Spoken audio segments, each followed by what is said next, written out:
করা যাবে না। আমি যা বলছি তুমি তাই শোনো, পাবলিকের কথা শুনবা না। গ্রামের নাম কি?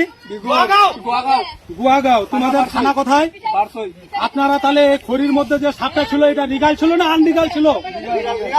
তাহলে আমরা যে বারসই থানা থেকে যে এসেছি আপনারা সবাই কি বলছিলেন? সাপ নাই, সাপ নাই। আমার ভিতরে অভিজ্ঞতা আছে কিনা, আমার ভিতরে অভিজ্ঞতা আছে কিনা যে এখানে সাপ আছে? আপনারা বলেন না কথা আছে? তাহলে আপনারা আমার পাশে আছেন তো? আপনারা আমার পাশে থাকবেন এবং আপনাদের পাশে আমরাও আছি। আর এটা বলে গুয়াগাঁও তো সাপে কাটলে আপনারা কোথায় যান? অজাগুনির কাছে যান। অজাগুনির কাছে যাবেন না, ডাইরেক্ট আপনারা হসপিটালে যাবেন। আর এই সাপ যদি কাটে ডাইরেক্ট হসপিটালে যাবেন, কিন্তু কোনো অজাগুনির কাছে গেলে আপনারা বোঝা হয়ে যাবেন। আমার যোগাযোগ নাম্বারটা 97 34 11 10 18, এই নাম্বারে আপনারা কল করবেন, ঠিক আছে?